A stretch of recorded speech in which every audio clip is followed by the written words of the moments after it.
When a blind man gains his ability to see again, the first thing he does is throw away his cane. And at first, that sounds cruel, because the cane helped him function. It guided him. It protected him. It was there in the moments where he could not move forward alone. But the second his sight came back, the cane became useless. Not because it changed, not because it failed, but because his need for it disappeared.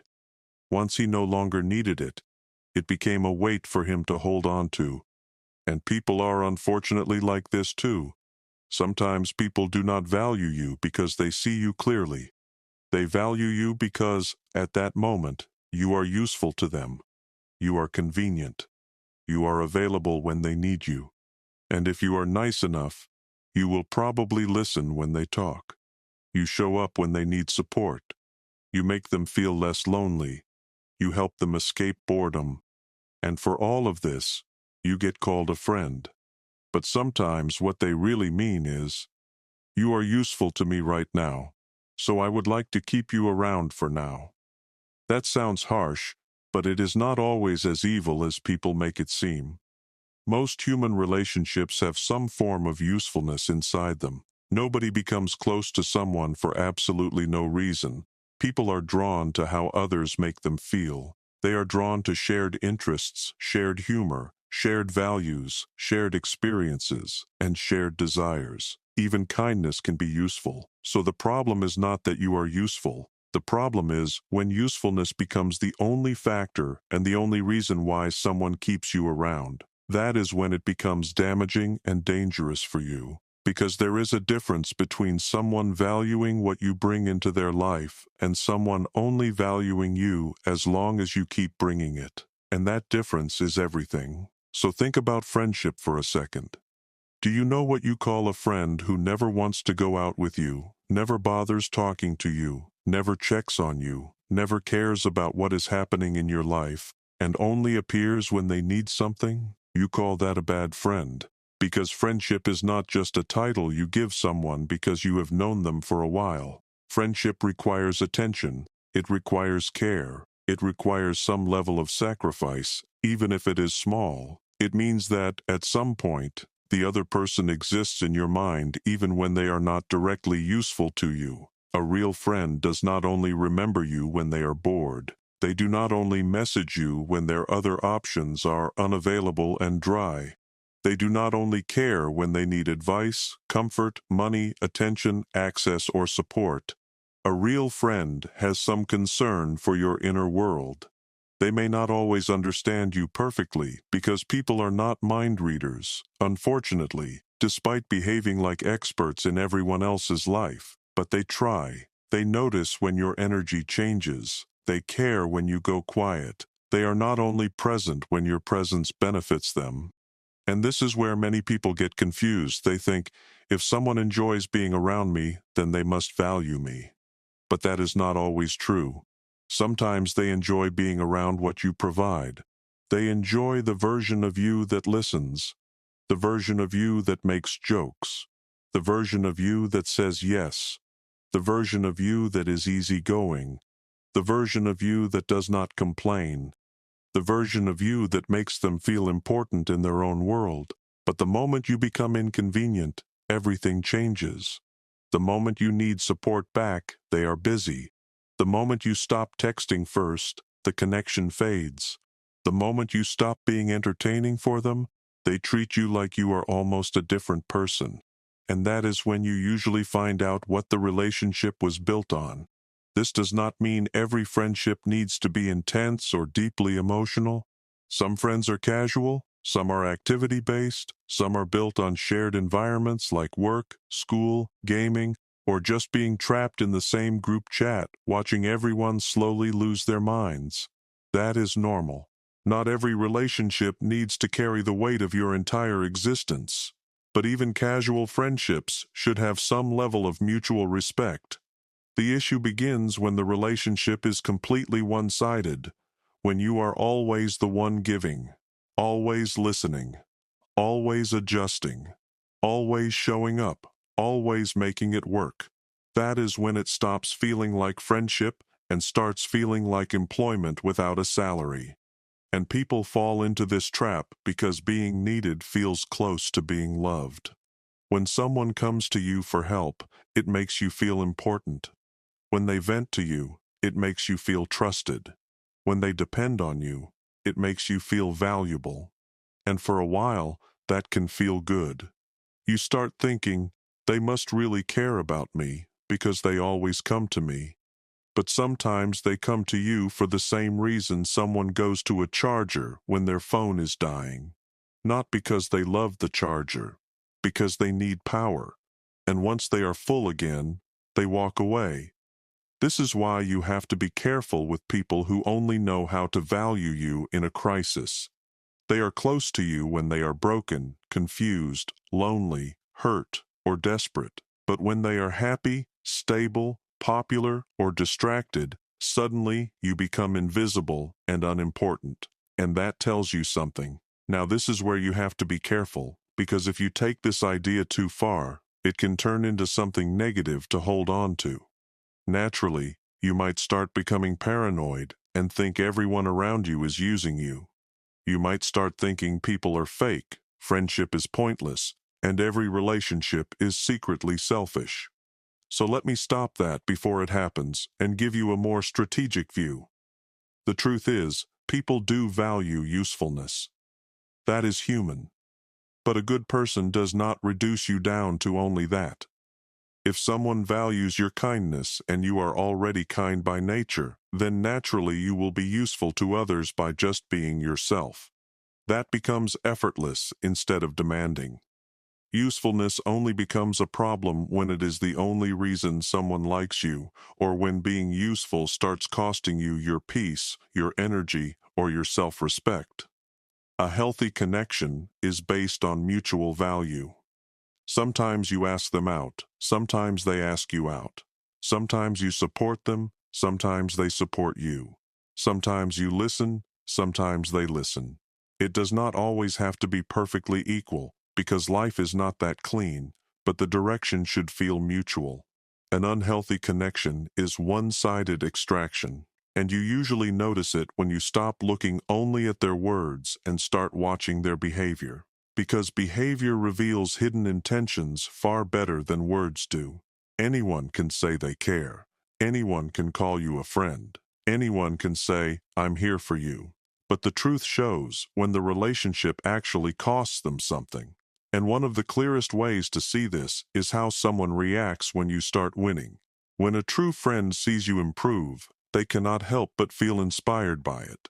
They might feel challenged, but that challenge turns into motivation.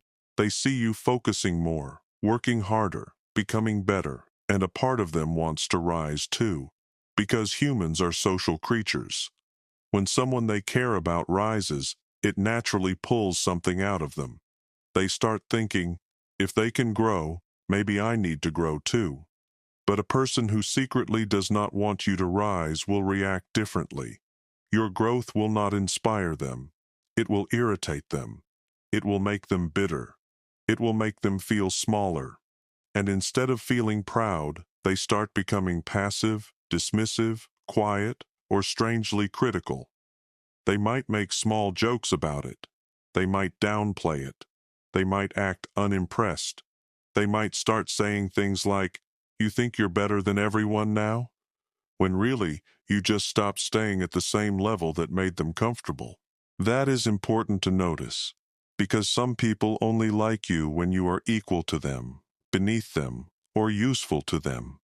But the moment you grow beyond the version of you they were comfortable with, they start resenting the person you are becoming. A true friend does not need you to stay small for them to keep caring about you. Another clear test is how they respond to reasonable boundaries.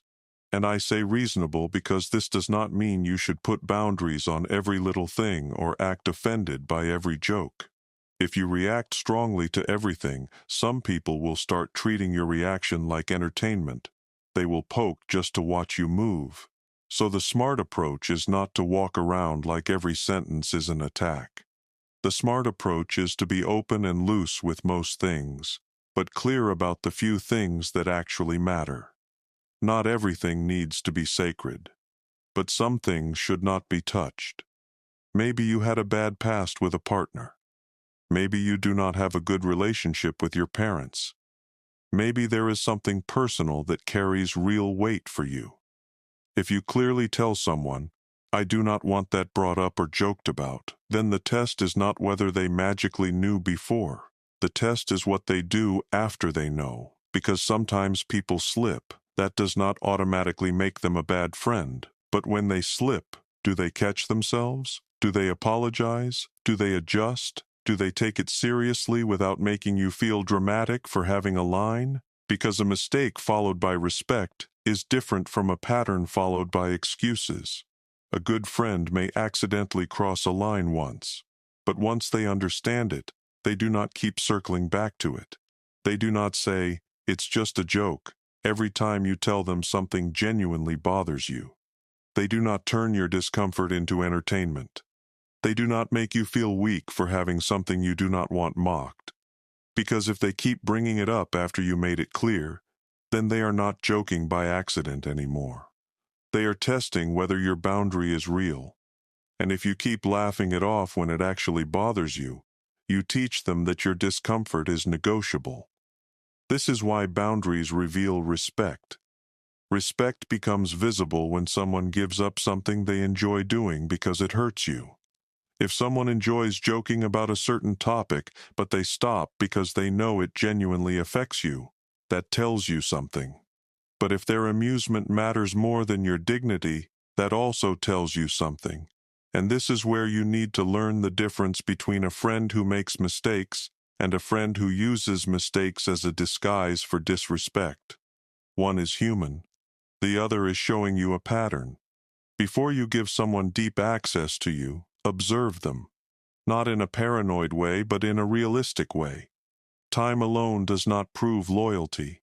A person can know you for years and still only understand the version of you that benefits them. And another person can know you for 3 months and show more care, respect, and honesty than people who have been around forever. So do not judge friendship from one behavior alone. Someone not texting first does not automatically make them fake. Some people are shy. Some people are busy. Some people are awkward with communication. Some people care deeply, but show it quietly. Instead, judge the pattern. Do they respect you when you have boundaries? Do they celebrate you when you grow? Do they care when you are no longer entertaining? Do they protect your name when you are not in the room? Do they correct you with care instead of humiliation? Do they still value you when you are not giving them something? That is what reveals the truth. Because a bad friend only likes the version of you that serves them. The funny version, the quiet version, the helpful version, the available version, the version that does not complain, the version that lets things slide, the version that makes their life easier. But a true friend values the person underneath those things. They do not need you to always be strong. They do not need you to always be useful. And this is why treating friendship like a contract will only make you suffer. Not every friend will show up the same way. Some people naturally appear in your life more than others. Some connections are close. Some are casual. Some are rare, but still real. Sometimes rarity even creates value, because when you do speak, the connection still feels warm. So the goal is not to demand the same behavior from everyone. The goal is to understand the difference between low-maintenance friendship and low-respect friendship. A low-maintenance friend may not talk every day, but when they do, the respect is still there. A low-respect friend only appears when they need something, crosses lines after you made them clear, resents your growth, and makes you feel like your only value is what you provide. That is the difference you need to notice. So do not stop being kind. Do not stop helping people. Do not turn every friendship into a test, because that will only make you miserable. But stop confusing being needed with being loved. Stop confusing access with loyalty. Stop confusing someone leaning on you with someone truly seeing you. Because the cane was held every day. It was trusted every day. It was needed every day. But the moment the man could stand without it, he threw it away. And sometimes, that is how you find out whether someone valued you as a person, or only kept you around because they still needed something to lean on.